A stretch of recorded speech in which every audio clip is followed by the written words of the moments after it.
Hi people, welcome to Chess 24/7, and today's video is kind of special because today I'll be playing chess in a whole new different way. Coming directly to the point, what I'll be doing today is I'll be flipping up the board. In other words, for example, if I play with white pieces, the position looks like something like this, that is in front of you, the white side is down, betokening that I am playing with white pieces. But in today's game, as I said, I'll flip up the board. So if I'm playing with white pieces, the position would look something like this. So just to increase the level of complexity and make the game more interesting, all these experiments are being done, and just to defy my mental agility. So yeah, this is the first time I'm doing this kind of experiment, so this experiment is live. So that's it, let's dive into it. Okay, so I'm playing with black pieces, and as said, I'll flip the board up. So here we go. Okay, so my opponent has played e4. So let's go with Caro Kann. Although I've not played this opening that much, I've played it 2 or 3 times only, so I'm not well versed with this opening, but let's see.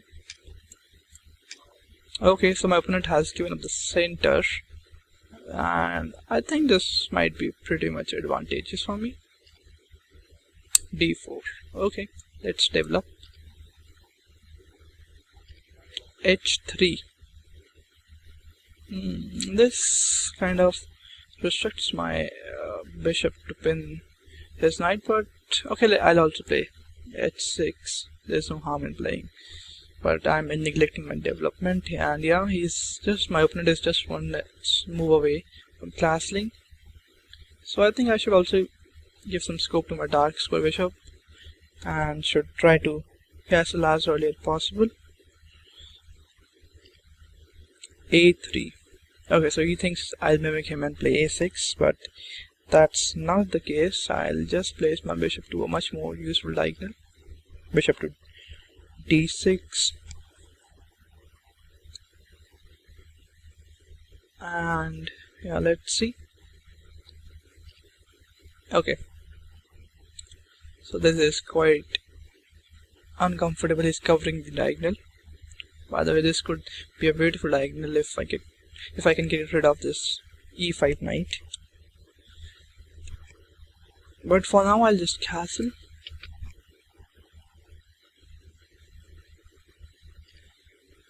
Okay, c3 is just to solidate the d4 pawn. Okay, but I can challenge this knight and can throw a caution to this knight, whether he wants to stay on this square, what he wants to exchange.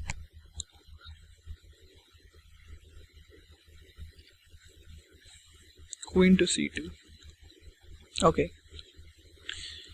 This battery along this diagonal looks a bit scary, and it would be great if I could get rid of his white bishop because they are acting really beautifully.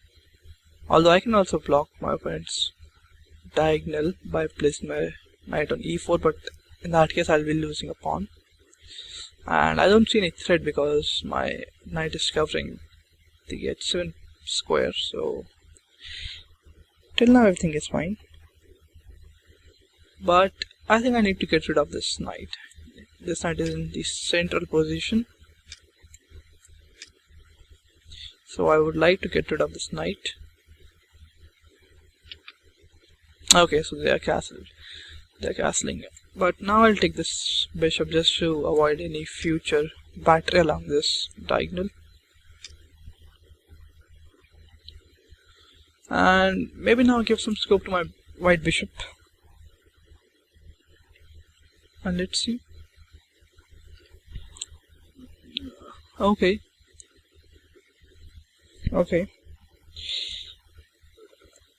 Let's develop my bishop and maybe bring my queen to some square so that I could connect my rooks.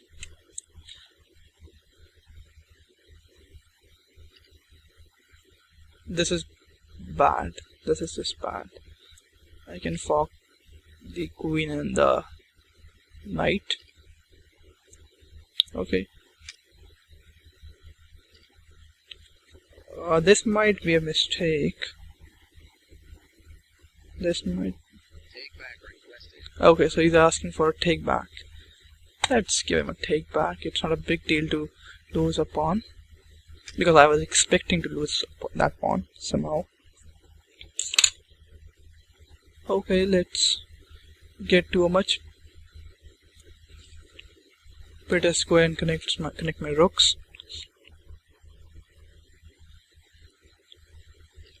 B4,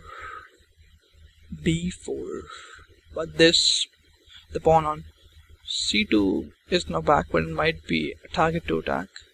But I mean, the pawn is well protected by the queen and could be protected very easily by the dark bishop. But he's behind in development and I am up the material, so this is quite advantageous. But for now, I'll bring my rook to a much better square, because this is an isolated pawn and can become a target of attack, although it is protected thrice now. But still, I'm anticipating that he'll be clubbing all his pieces towards this isolated d5 pawn, and I'm controlling the file also. So I think this is multi-purpose move. Okay, so bishop to e3, and okay, my a7 pawn is dead, but I don't think so he would take it, because then I could just trap that knight. So I think I'll just double up my rooks.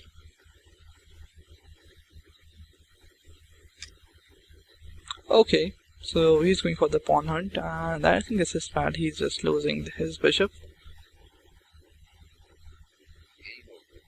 Okay, so my opponent resigned. Good game, good game. Let's revert. 20 move game, let's revert. So I was playing with black pieces. Caro Kann was the opening. I think I should have first deployed my white bishop out of this pawn chain, because it took me time to develop my white bishop somehow. And I think he just wanted to restrain my bishop, but hey, he was losing a pawn, and there was another reason to take this bishop apart from this battery, was that the position is quite open, and just to avoid any just not to give my opponent any advantage of bishop pair, it was necessary to take, I guess. This was just bad, and I don't see why b4 is played. I don't see any reason. And this is just bad. I think he did not acknowledge the fact that I can play a b6 and trap his bishop, and there's no way to protect it. So yeah, good game. So yeah, that's it for this video. So with that said, okay, so you have a challenge from the same person. Okay, so I'll accept the challenge. Really, I don't upload more than one game in a video, but today's video is kind of special, so I think, yeah. And I'm playing with black pieces once again. This is just, I don't know what to say. Okay, so before playing any move, let's flip the board. E3. One screw G is opening according to computer, but I'll again play Kann Defence.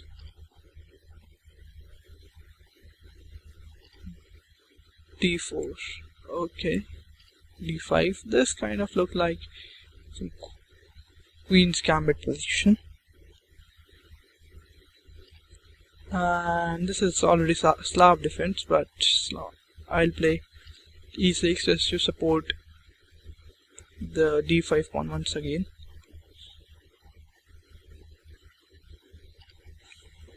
Okay, let's develop then.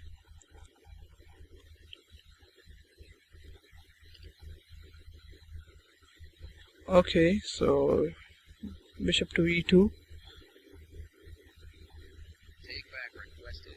Okay, so he's asking for another take back. I think I can give him. It's just the opening stage, not a big deal. Okay, knight G to E2. Maybe he wants to, but I don't see any reason to play his knight to such a passive square. Or maybe he wants to deploy it to G3. Maybe. Let's see. Okay, so let's just develop and get ready to castle. Oh yeah, knight to g3. Okay, let's just castle. e4. If I take it, he has two protectors, but I don't like him pushing this e5 pawn advance, so I think I'll take this thing. And let's see with which knight he recaptures. Okay, I'll still take that knight because I don't like that knight, and the knight was in the central position, and I don't like my opponent's pieces to be in the central position. I like my pieces to be in the central position. Okay, so I think I should focus on my game instead of just babbling. And let's see.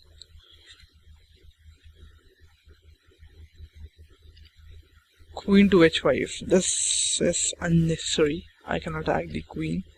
And if he takes my knight, I can take it because it is protected twice. Okay. He retreats his queen, but then he's leaving this d4 pawn a bit loose.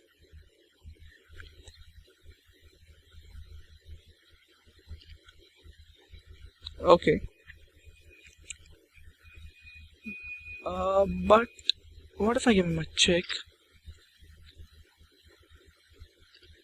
And if he takes it with his... Okay, he has to take with his knight, otherwise he would be losing his b2 pawn if he recaptures with the king.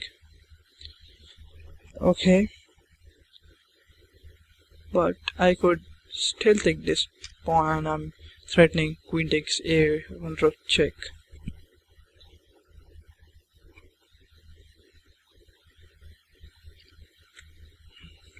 Okay, but now I can give him this check.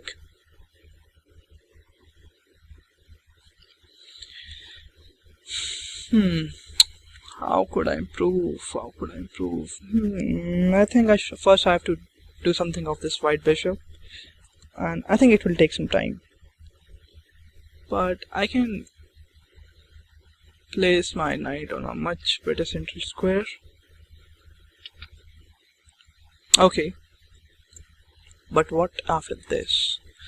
This is a very clean tactic, and I'm hitting the queen, and his bishop is hit twice, so he cannot do anything. He has to give away his white bishop anyhow. Okay, so my opponent resigned this time also.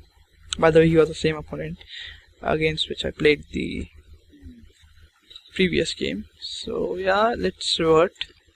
Very short game, 17 moves game. c3, e3, c6, d4, d5, c4. This turned out to be some queen's gambit decline line. Knight f6, knight g2. I think knight to f3 was much better, but I don't know what was in my opponent's mind. And the reason I wanted to exchange the knight on e4 was because it was in a central location, and why give the opponent a chance to put his pieces on central location when you can do that?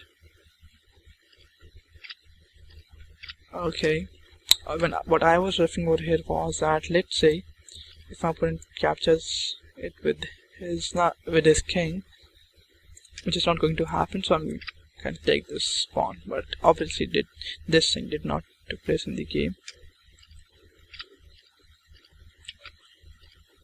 And yeah, I mean here he cannot do anything, because let's say if he moves his queen to anywhere, he cannot move his queen to c3, because otherwise he would fall into fork, so he has to move his queen to e1. But again, after this he has to go here back, and I can I can play c5, and yeah, and I can, if he plays his rooks, I can do this. Yeah, I think this is much better. Yeah, and I can in the future finish it with my bishop with b6 and bishop to b7. That's something too far-fetched. So yeah, that's it for this video. and I hope I don't get any other match requests. And yeah, that's it for this video. I hope you enjoyed this video, and we'll see you in my next video. Till then, take care. Tada, goodbye.